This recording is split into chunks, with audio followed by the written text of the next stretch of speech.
Olá pessoal, tudo bem? Professor Cícero, né? Disciplina de Química. E nós estamos aqui para gravar, para mostrar mais uma videoaula relacionada ao conteúdo das disciplinas de Química Geral 1, Química Tecnológica e Aplicada, da unidade relacionada a cálculos estequiométricos, né? Então, essa aula vai atender a todos os cursos nesse momento, né? Química Geral para licenciatura, Química Geral 1 para Engenharia Ambiental, assim como a tecnológica aplicada para os cursos de produção e engenharia civil. Então, relativamente ao conteúdo de cálculo estequiométrico, eu preciso trabalhar dessa maneira, né, em todos os cursos simultaneamente, né. Eu vou precisar desligar a câmera para que vocês possam ter todos os slides à disposição para o conteúdo que eu quero apresentar, tá? Então, só um instante. O que a gente espera é que, ao final dessa unidade, vocês sejam capazes de corrigir um erro, por exemplo, que aparece nessa equação aí, né, nessa imagem. Nós temos aí um sistema reacional constituído de 3 etapas e que, no final, a pessoa apresentou uma equação global que está errada, né, não está balanceada, né? Então, vocês vão ver aí que essa equação precisa ser feita alguns ajustes para que ela possa atender as relações estequiométricas de uma questão por ela seja cobrada. E os ajustes serão simples, só apenas a modificação de alguns coeficientes estequiométricos para poder você resolver qualquer tipo de questão relacionada à equação global. Não podemos falar de estequiometria sem antes tratar um pouquinho, né, do conceito de matéria, né, das propriedades da matéria, dos estados físicos da matéria e da sua composição. Nós temos que fazer essa abordagem inicial, uma abordagem bem conceitual, bem tranquila, porque todos vocês já viram isso no ensino médio, então, nesse momento é mais para você relaxar um pouco aí e ver que a disciplina não é tão complicada assim em seu início, né? Então, matéria é tudo que ocupa lugar no espaço e tem massa. Essa é a definição tradicional, né? Não há muito o que comentar. E justamente por ter massa é que nós precisamos tratar dela aqui antes do conteúdo de cálculo estequiométrico, né? Em sua composição, a matéria pode ser uma substância elementar, é constituída de elementos, né? Nós temos substâncias elementares, como os gases nobres, o hélio, o neônio, o argônio, né, etc.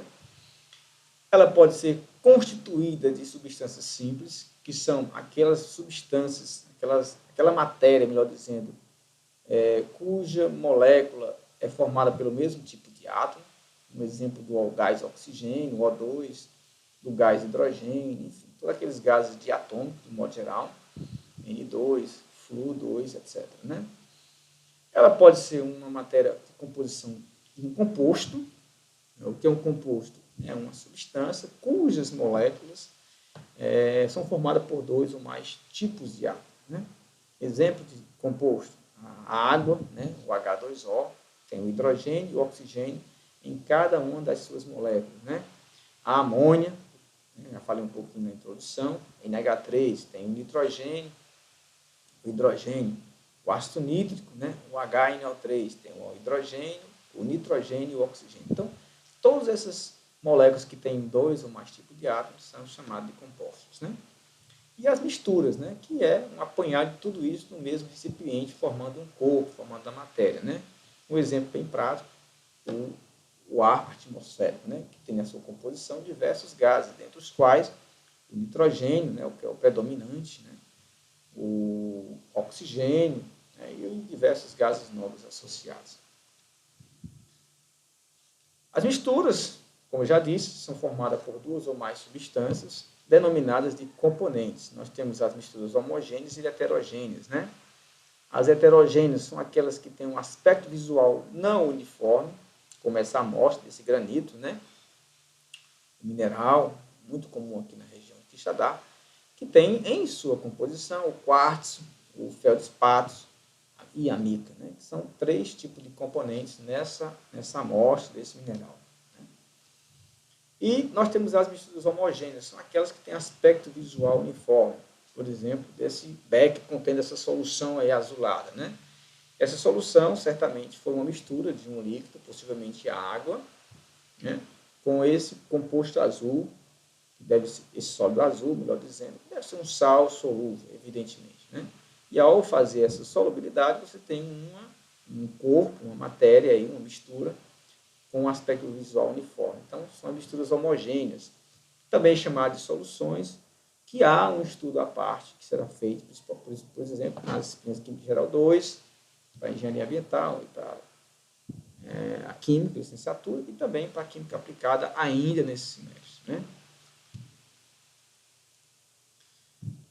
A matéria apresenta pelo menos 3 estados físicos mais comuns, existem outros, mas não é o caso de se tratar aqui, não há necessidade.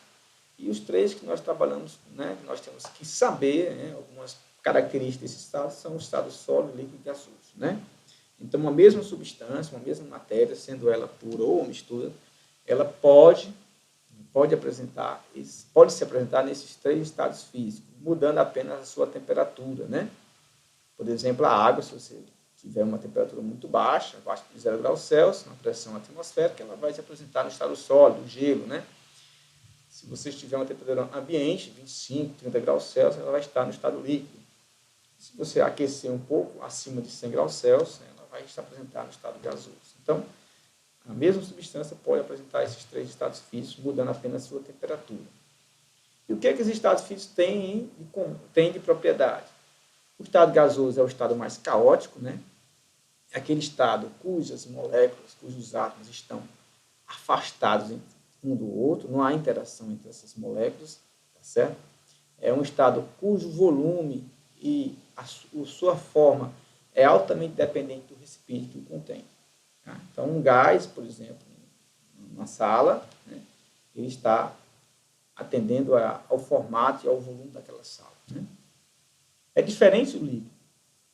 O líquido ele tem um volume definido. Então, 1 litro de água, por exemplo, no estado líquido, vai ser 1 litro de água. Quer você coloque num vasilhame de 10 litros, quer você coloque num vasilhame de 100 litros, né? Vai ser sempre 1 litro de água.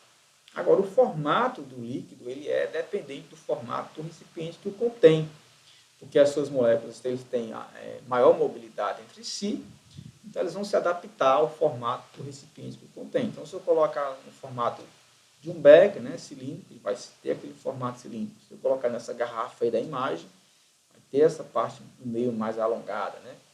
Então, o formato do líquido ele depende do recipiente que contém. O volume não. O estado sólido não, ele é um estado mais organizado, né? As moléculas estão mais próximas entre si, então é um estado que apresenta normalmente maior densidade entre os 3 estados da matéria sólido, líquido e gasoso. Né? E o formato, assim como o seu volume, são definidos pela própria amostra. Né? Então, uma amostra sólida, se você colocar dentro de um ambiente que seja arredondado, ele vai ter o seu formato definido pela amostra, não pelo formato do recipiente. Né? Então, tem essa característica. Né? Tanto o formato quanto o volume são definidos pela própria amostra e não pelo recipiente que o contém. Você pode alterar esses estados físicos, como já comentei, variando a temperatura.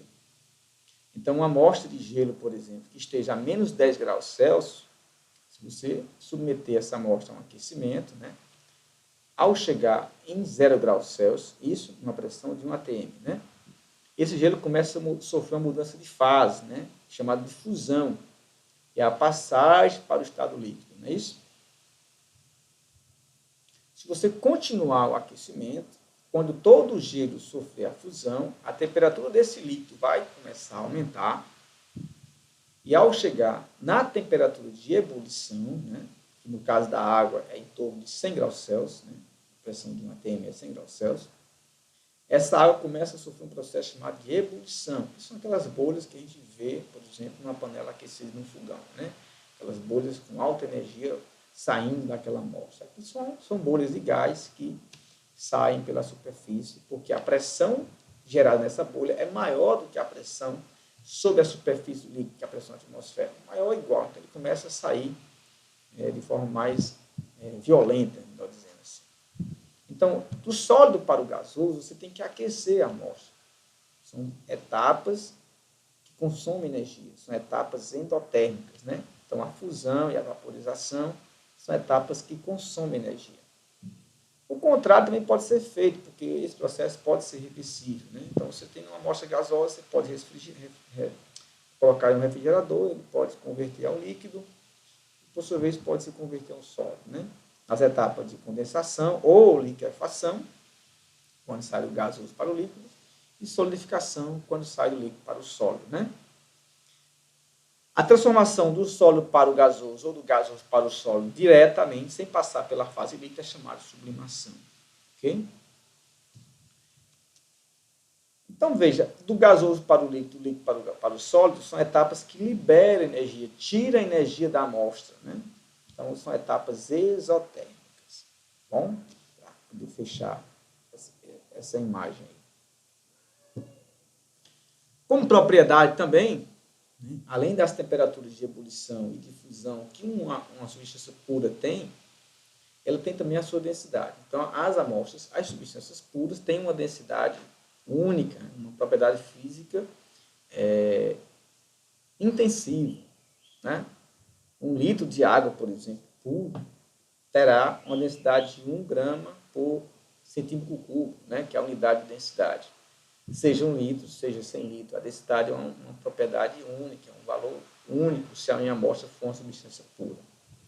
Em se tratando de uma mistura, se você colocar sal na água, um punhado de sal, e esse sal se solubilizar, se dissolver nessa amostra, a densidade vai ser diferente.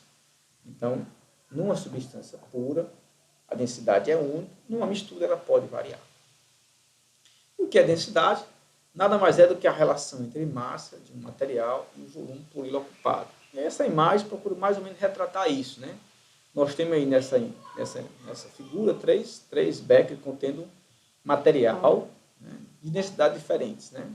Densidade maior, que está lá no fundo, né, essa imagem à direita, né, que tem essa figura cinza. Nós temos uma densidade intermediária, né, que é essa do meio, ou seja, uma parte do solo está imersa, a outra está acima da superfície, e outro com uma densidade um pouquinho menor, né, que tem uma parte aí mais submersa menor. Né? Então, a densidade à direita, à esquerda, melhor dizendo, é menor do que a do meio, e, por sua vez, menor do que a da direita. Né? Como a densidade é uma relação de massa para volume, quando minha amostra tem uma densidade alta, o que é que significa? Que para uma mesma massa específica, uma massa comum, o seu volume vai ser menor. Veja, a densidade é o inverso do volume, né? A relação matemática é expressa. D é M sobre V. Então, toda vez que minha densidade aumentar, o meu volume diminui. Nas gincanas de colégio, por exemplo, na minha época, né, havia uma pergunta que era se você responder rápido em alguns pontos. Era tipo assim, o que pesa mais, né? 1 quilo de pena ou 1 quilo de chumbo, por exemplo. Né? E aí todo mundo dizia, 1 quilo de chumbo pesa mais. Não. O peso é o mesmo. Né? A gente acaba confundindo densidade com peso. Não é para confundir. Né? O peso de 1 quilograma é o mesmo, seja da pena, seja do chumbo. Agora, o que vai variar é a densidade. Tá? A densidade da pena deve ser menor que a do chumbo, é menor que a do chumbo, melhor dizendo. Então, o volume de pena para que se junte 1 quilo é muito grande. Né? Então, o volume é inverso da densidade. Tá bom? As unidades normalmente utilizadas são gramas por centímetro cúbico para sólidos e líquidos, ou grama por ml, também é comum, e para gás, gramas por litro. Isso aí é só uma curiosidade. Mas na própria expressão da densidade, quando se especifica o valor, tem que obrigatoriamente colocar qual é a sua unidade. Tá? Então, quando eu digo densidade da água, 1 grama por centímetro cúbico, 1 grama por ml, eu tenho que especificar qual é a unidade. Né? E aí eu deixo para vocês alguns exercícios relacionados à densidade. Eu quero que vocês façam esses exercícios, vendo esse pouco que a gente viu até agora, né? Revisar, melhor dizer. Exercício 1 é um livro dos Beck Salvador, um livro do ensino médio, que eu achei essa questão interessante. Já, inclusive, apliquei em prova aqui do curso superior. Esse exercício 2, um exercício que eu elaborei com base no manual de laboratório que nós temos, né? Nas aulas de laboratório a gente tem uma prática de densidade, então eu fiz uma alteração na questão e elaborei essa questãozinha aí para... Também já apliquei, já utilizei em prova, né? Esse exercício 3 já é do livro do Schenck, né? É uma questãozinha mais elaborada, com algumas ideias já de geometria analítica, matemática e tal. Diz um cubo de ósmio metálico de 1,5 gramas de aresta tem massa de 76,31 gramas a 25 graus Celsius. Qual é a densidade dessa amostra? Então, eu deixei para vocês uma imagem no cubo para que vocês possam identificar o que é aresta, o que é vértice, o que é face e as relações geométricas que há nessa figura, né? Quer que você resolva. E essa é uma questão também do livro do Brau, né? Aquela anterior é do Brau também, do Shen, e essa do livro do Brau, tá? Questãozinha que envolve aí outro formato. A ideia é parecida com a da anterior, só que agora, ao invés de um cubo, estou usando uma esfera. Aí vocês vão fazer a mesma ideia. Então, tenta resolver essas 4 questões, e aí, se precisar, a gente tira dúvida no momento MIT, tá? Eu vou ver se eu coloco o gabarito aí na próxima semana. A matéria também pode ser submetida a alteração física, que foi aquela que a gente fez, né, alterando os estados físicos de temperatura, mas também pode sofrer mudanças químicas, que é quando ela sofre uma reação química. E aí a alteração física, você pode apenas variar a temperatura, por exemplo, e sair do gasoso para o sólido, do sólido para o gasoso, e vice-versa, sem alterar as características químicas da amostra de água. Aqui não. Quando ocorre uma mudança química, normalmente o processo não é reversível, né? Existem reações reversíveis? Existem. Você pode, por exemplo, se você misturar hidrogênio com oxigênio e fizer um aquecimento leve, colocar uma faísca, esses 2 gases vão reagir de forma violenta, se transformando em água, né? Vão liberar energia, uma combustão, né? Uma combustão do hidrogênio com oxigênio. Eu posso transformar água em hidrogênio e oxigênio? Pode, mas não será por um resfriamento, né? Ou seja, a reversibilidade ela acontece, mas será por um outro caminho. Por isso que a transformação química ela pode ser reversível, mas é uma reversibilidade que exige a aplicação de outros fatores externos, né? Se você submeter a água a uma corrente elétrica, né? Corrente elétrica baixa, inclusive 4 volts, 5 volts, de voltagem baixa, você pode fazer com que ela sofra decomposição nos gases hidrogênio e oxigênio, né? Mas aí não foi o mecanismo inverso da reação direta, né? Então, as mudanças químicas alteram a composição da mistura, né? Gerando substâncias ou substâncias diferentes, né? E, às vezes, as questões identificam quais são as alterações químicas. Aí dá lá um texto, você fazer lá as identificações, né? Então, é uma questão que você tem que ler para pegar essa experiência, caso você tenha dificuldade, né? Até o momento foi uma revisão básica, bem geral, sobre os conceitos relacionados à matéria, o que é substância elementar, o que é átomo, o que é molécula, né? O que é mistura, homogênea, heterogênea, as mudanças físicas e químicas. Então, são um resumão daquilo que vocês podem ler nos capítulos 1 e 2 da biografia que eu estou colocando à disposição. Tá? Nessa parte em diante, eu já começo a entrar em modelos atômicos. Veja, mas modelos atômicos não é uma unidade diferente, né? De fato é. Tem lá a estrutura atômica dos átomos e tem uma unidade diferente. Mas para iniciarmos o conteúdo, para continuarmos com o conteúdo de estequiometria, eu costumo fazer uma abordagem inicial dos modelos atômicos para poder enfatizar a ideia de massa atômica, tá?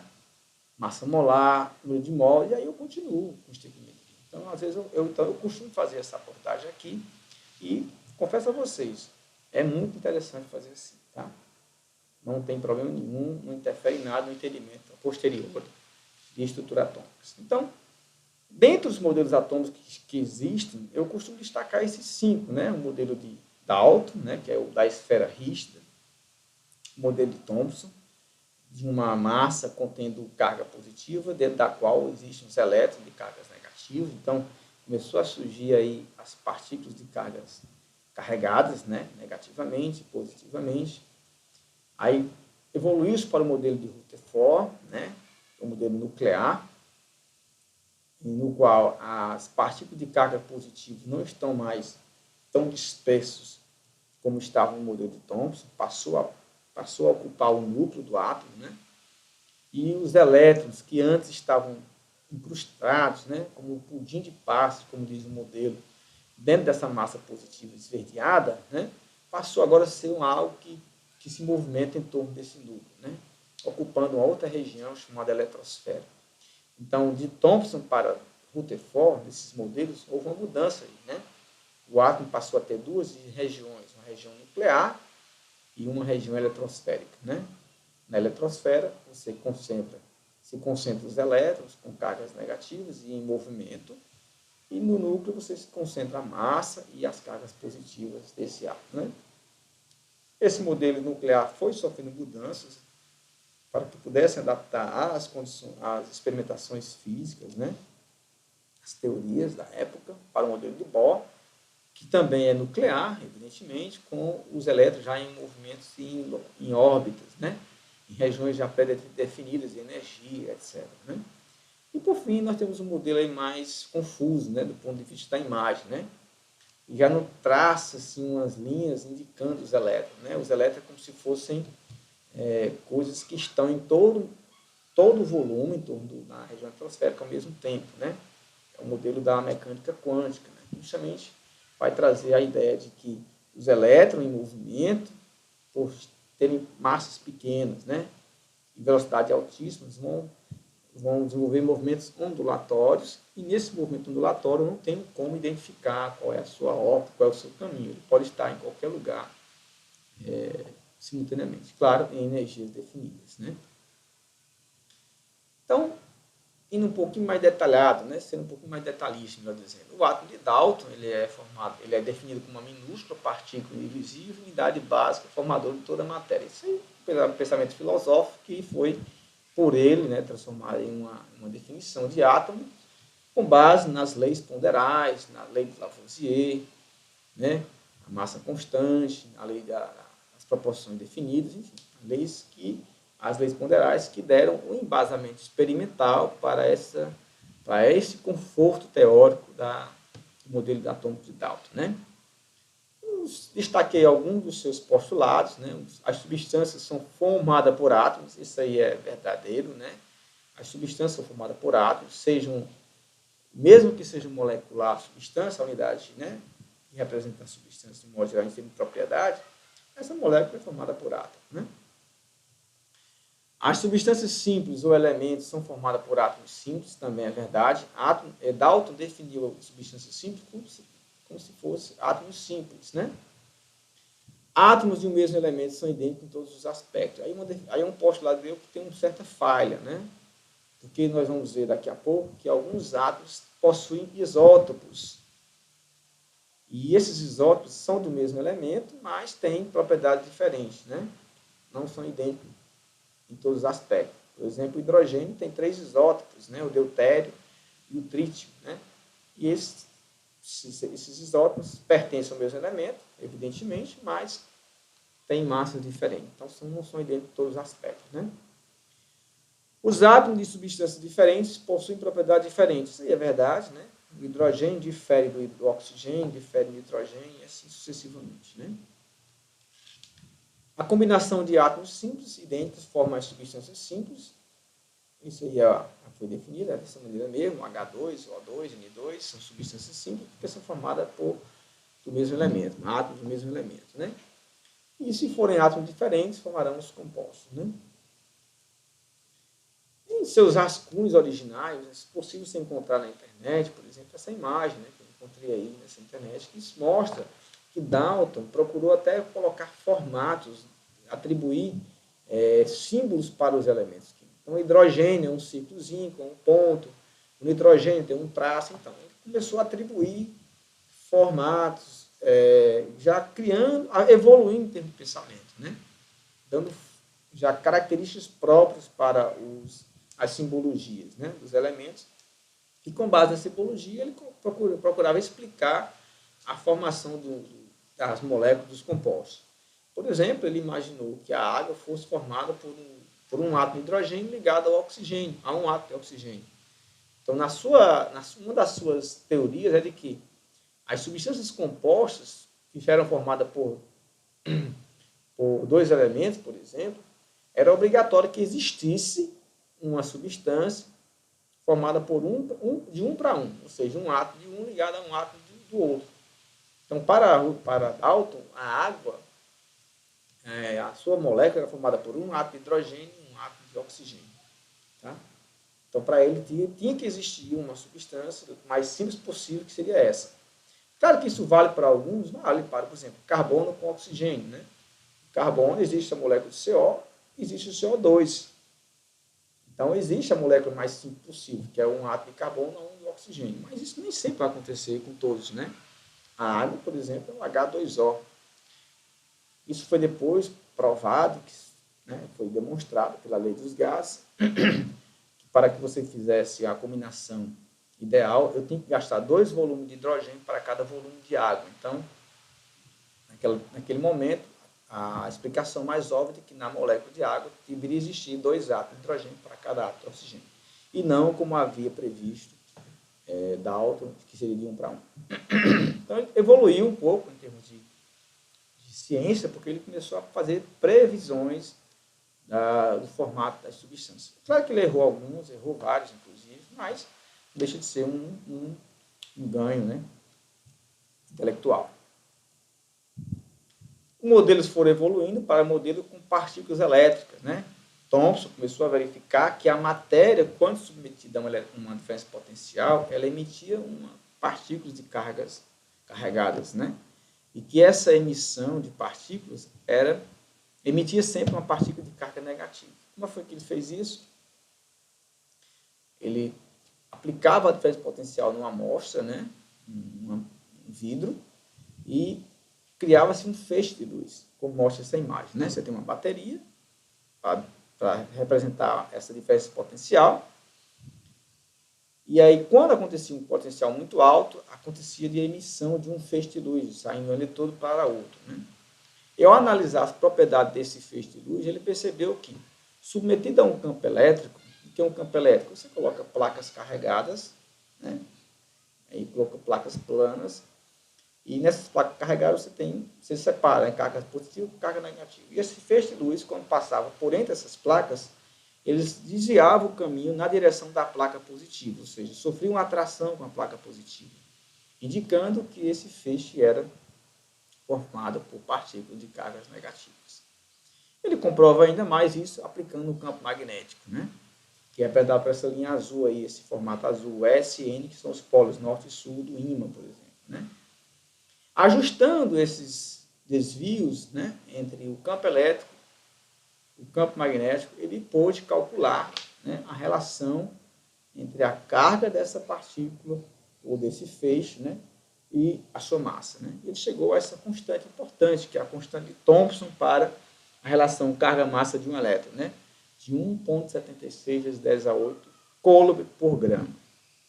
Veja que Thomson ele não conseguiu determinar qual é a carga do elétron, nem tampouco a sua massa. Ele descobriu qual é a relação entre essas duas propriedades.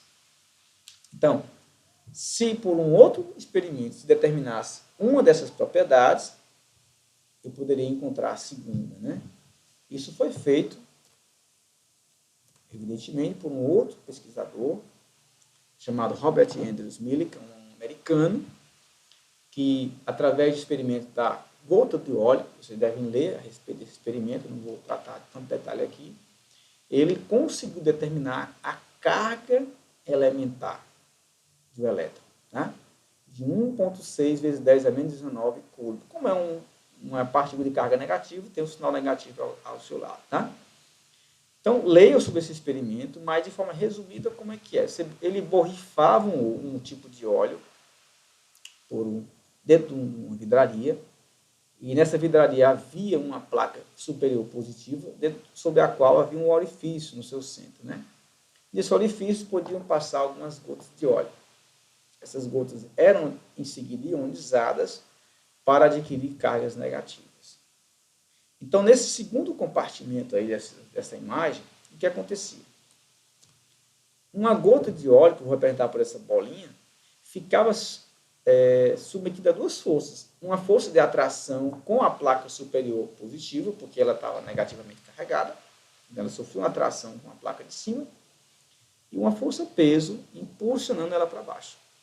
Então, o que o Millikan fez, genial, e foi realmente genial, ele procurou regular o potencial dessas placas para que a gota ficasse parada desse ambiente. Quando você iguala a força de atração com a placa positiva e a força peso que é para baixo, essa igualdade você encontra aí uma molécula para, a gota parada, né? A gota de óleo, né?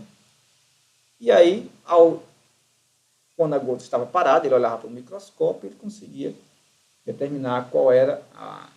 Se você aplicar a equação força-peso é massa vezes a gravidade, força elétrica é Q, a carga, vezes o campo elétrico, ele sabia a massa da gota, a gravidade local, o potencial ele estava ajustando, então ele conseguia determinar a carga da partícula elementar. Tá bom?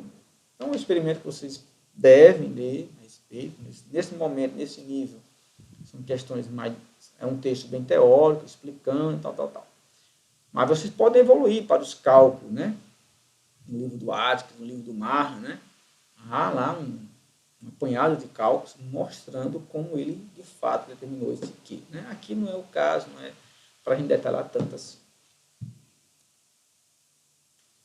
Então, com esses novos dados, novos fatos experimentais e descobertas, o que se sabe é que o nosso átomo, ele contém, segundo Thomson, né, uma região com carga positiva,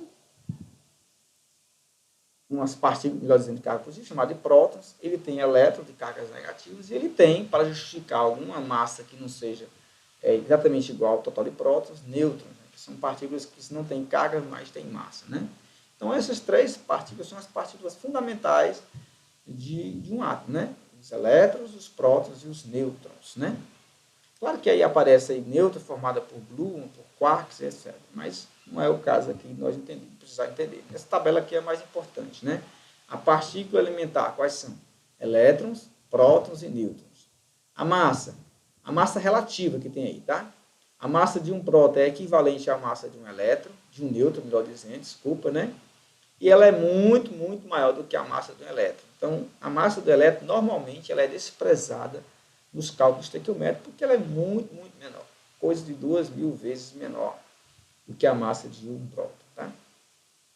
Mas, no Sistema Internacional de Medidas, a massa do elétron, por exemplo, é 9,1 vezes 10 a menos 31 kg. Quer dizer, muito pequeno. Né?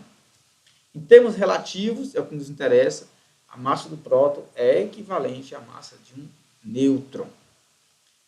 O elétron tem uma carga negativa idêntica, mas de sinal contrário à carga do próton. Né? Então, em termos de carga relativa, é de 1 para 1. Mas qual é o valor da carga elementar em Coulomb? Pense aí, acabei de mostrar. Você lembrou? É 1,6 vezes 10 a menos 19 Coulomb. Né? E esse valor é negativo para o elétron e é positivo para o próton. Então, é por isso, em termos de relativos, é de 1 para 1. Tá? Um negativo, um positivo. Então, resumindo, esse é o modelo de Thomson, né? O modelo por de passas, né? O átomo formado por uma pasta positiva, dentro do qual existem os elétrons negativos. Quando existem mais elétrons do que cargas positivas, você tem um ânion, né? São os íons. Quando você tem menos elétrons do que cargas positivas, você tem os cátions, né? Então, você tem essas duas espécies químicas novas aí geradas depois que descobriu as partículas de eletricidade, né? Os ânions, que são aquelas substâncias elementares, né? Que têm, melhor dizendo, aquelas espécies químicas que têm excesso de cargas negativas, e os cátions, que são aquelas que têm deficiência de cargas negativas. Veja que eu não estou dizendo que tem excesso de cátion, excesso de carga positiva, melhor dizendo. Excessos vai gerar excesso de carga negativa, gera o ânion, deficiência de carga negativa gera um cátion, né? Porque os elétrons, vamos nos acostumar com isso, são as partículas que se movimentam quando acontece uma reação química. Né? A espécie ou ganha elétron ou perde elétron. Tá bom? Em seguida, tivemos o modelo de espalhamento, experimento de espalhamento de luz, feito no laboratório de Thomson, de Rutherford, melhor dizendo, e que nesse experimento ele pôde desfazer aquele modelo de Thomson para o modelo nuclear. Então, de forma bem resumida e simplificada, um feixe de partículas alfa, né, esse feixe vermelhado, era direcionado para uma lâmina de um metal, ouro, E essas partículas alfa, se o modelo de Thomson fosse o real, essas partículas alfa tinham força suficiente para passar direto por essa lâmina. É uma lâmina bem fina, então não era para sofrer nenhum desvio. Porque as partículas alfa têm cargas positivas, né? São núcleos de hélio carregados em alta velocidade, e a massa positiva do átomo, que existe, mas ela é muito pouco densa. Então, esse feixe de partículas alfa tinha muita força para sofrer qualquer tipo de repulsão por essa massa positiva do átomo de Thomson. Mas o que se observou foram fenômenos estranhos a isso, né? Observou-se partículas alfa sofrendo desvios muito grandes, né? Inesperados, desvios muito altos. Então, os desvios muito altos só poderiam ser justificados se, nessa lâmina de ouro, os átomos tivessem em sua composição uma região com concentrações de carga positiva tão forte para promover essa repulsão das partículas alfa, para justificar esses grandes ângulos, né? E aí, o Rutherford alterou o modelo de Thomson para o modelo nuclear, que é o que nós conhecemos demais, né, nas capas dos livros, etc. Né? Então, Rutherford fez a seguinte suposição: suponha que o átomo seja esférico. A carga positiva deve estar localizada no centro, com uma carga negativa difusa em torno dele. Ou seja, ele alterou o sistema. Rutherford alterou o Thomson. Thomson dizia que a carga negativa era pontual e a positiva estaria difusa nessa região nuclear, nessa região do átomo. Né? Agora não, ele inverteu. A carga positiva está pontual e os elétrons estariam difusos na eletrosfera, na região que ele chamou. E esse núcleo, para justificar os grandes desvios, tinha que ser muito pequeno em relação ao tamanho do átomo. A proporção é de 10.000 vezes menor, é o que mostra essa imagem. Tá? Então, se o átomo tiver um Angstrom de tamanho, 1 a 5 Angstrom de tamanho, é o tamanho mais ou menos dos átomos, né? Do menor para o maior, o núcleo tem em torno de 10.000 vezes menor. 10.000 vezes menor que o átomo. Né? Então, o átomo Rutherford tem, formado por duas regiões, a eletrosfera e o núcleo. A eletrosfera é a região onde se concentram os elétrons. A quantidade de elétron é igual à quantidade de próton do núcleo. Isso se o meu átomo estiver neutro, sem carga. Nas reações químicas, elétrons podem ser removidos, adicionados ou compartilhados a ligações iônicas e covalentes. Quando removidos ou adicionados, formam-se os íons. Então, quando eu removo um elétron, eu fico com excesso de carga negativa, tenho o cátion. Quando eu adiciono elétron, eu fico com excesso de carga negativa, eu tenho o ânion. Né? Excesso de carga negativa, ânion. Deficiência de carga negativa, o cátion. Propriedades do núcleo. Concentrou da carga positiva e a massa do átomo. A massa do elétron, como nós vimos, ela é desprezível. Ele é muito pequeno, muito denso. Ou seja, existe muita massa num pouco volume. Né? A gente viu densidade é isso. Densidade é massa por inverso do volume. Então, se é muito denso, a minha massa está num volume pequeno. Contém as partículas de carga positivas, os prótons, e contém as partículas sem carga, os nêutrons. Então, no núcleo eu tenho prótons e nêutrons. Ou seja, os que têm maior massa estão no núcleo. Né? E somente processos de fusão e fissão nucleares alteram a sua composição. Então, você pode quebrar um núcleo, pode, uma fusão. Bombardear ele com alguma coisa e separar, quebrar. Ou pode fundir diversos núcleos num só. Tá? O átomo, a massa do elétron é insignificante quando comparada às massas do próton e do nêutron. Assim, a massa do átomo está localizada no núcleo e a do núcleo e é a soma do total de prótons mais nêutrons. Né? Essa é uma expressãozinha básica que eu coloco, tá? Que a massa A é P mais N. Eu já coloquei questões envolvendo essa expressão. Eu coloco sempre. Né? Eu brinco em questões com essas propriedades, com essas partículas. Então, se precisar, reveja isso aqui. Faça as questões envolvendo esse tipo de trocadilho, né? Massa, cátion, ânion, etc. Né? O número total de prótons é conhecido como número atômico do elemento. o Z, né, que vocês podem ver na tabela periódica. O número atômico Z de um átomo é o total de prótons que aquele elemento, aquele átomo possui. Tá? Elemento químico. Estou quase terminando a parte conceitual, para dar uma paradinha, vocês descansarem, né? É o conjunto de átomos que apresenta ou possui o mesmo número atômico. Então já vem agora uma definição nova. Nova não, definição diferente do que mostrou anteriormente.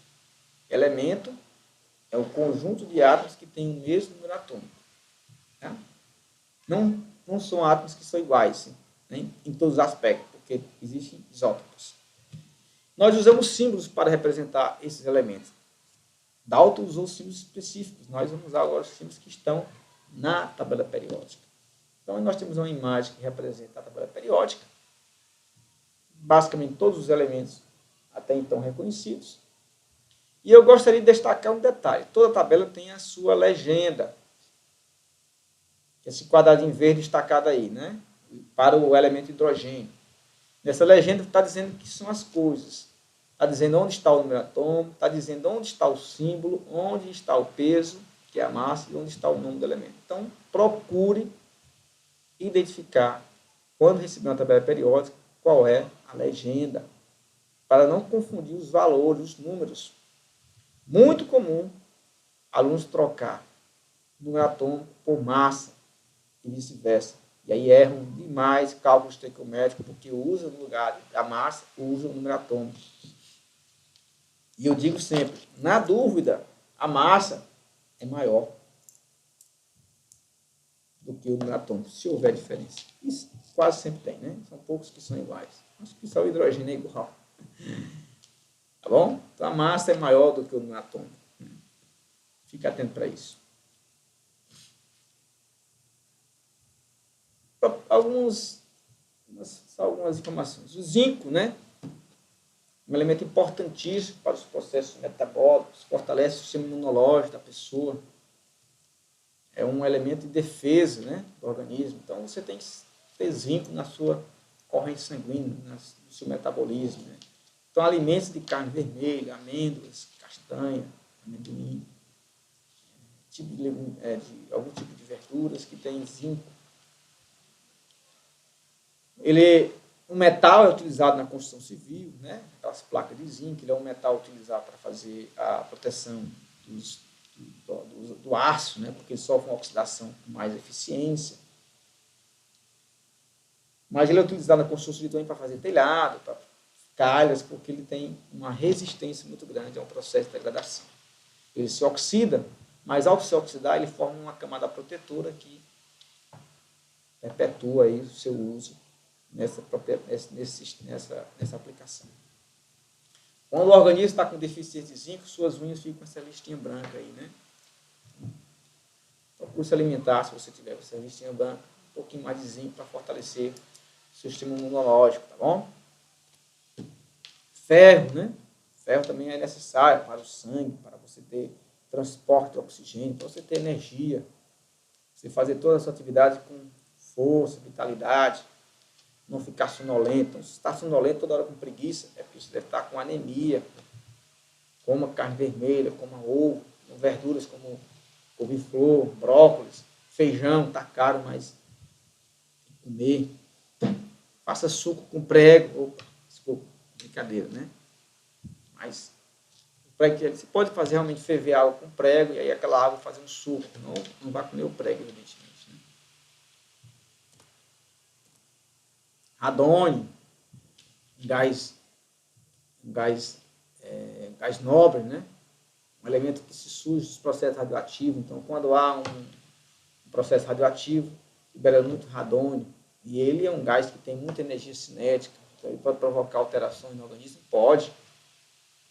Ele migra, né? Ele é um elemento que tem pouca reatividade, mas a sua energia cinética pode alterar a composição, pode criar problemas no organismo humano, porque ele pode alterar por um choque, ele pode liberar essa energia dentro de um processo metabólico, né? Dentro de uma cadeia de átomos. Né?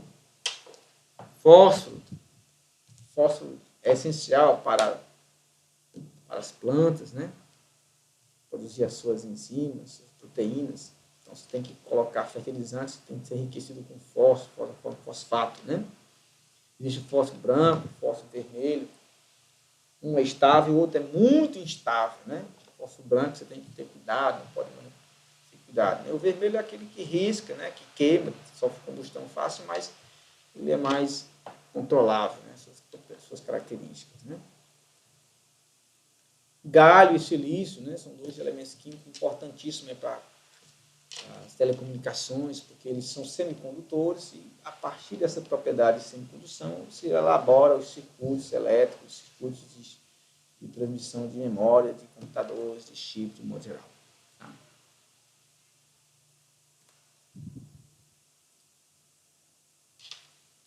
A simbologia geral é essa, né? Você tem um elemento, você indica o símbolo dele, no caso é o sódio, Na, e você vai especificar alguma dessas propriedades que mencionei, o número atômico e o número de massa, né? Aí eu costumo colocar nessa simbologia sempre na massa na parte superior e o número atômico na parte inferior do lado esquerdo. Mas não é isso que pode acontecer na tabela periódica, tá certo? Pode ser que na tabela periódica haja uma inversão, que lá é outra coisa. A simbologia que eu estou colocando aqui é a simbologia do elemento, quando eu quero especificar o número atômico, eu coloco sempre na parte inferior, lado esquerdo. A massa eu posso colocar na parte superior, lado direito e lado esquerdo. Que é o seu critério.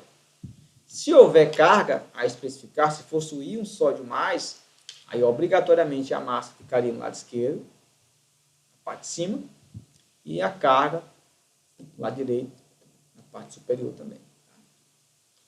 Então é uma convenção. Aí, como mostrei, a carga sempre ficando na parte superior, lado direito. Né? Os cátions são aquelas espécies químicas que perderam elétrons. Nesse caso, o íon níquel 2+, perdeu 2 elétrons. E os ânions são aquelas espécies que ganhou elétron. Né? Então, esse aí tem o ânion nitreto, íon nitreto. O nitrogênio, um elemento que tem número atômico 7, tem 7 prótons. E aí ganhou 3 elétrons, passou a ter 10 elétrons. Esse excesso de 3 cargas são representados por uma carga 3 menos. Tá? Então, essa é uma simbologia para os íons. Eu vou parar por aqui, deixar vocês descansar um pouquinho, e eu continuo a partir desse ponto na próxima videoaula, tá bom?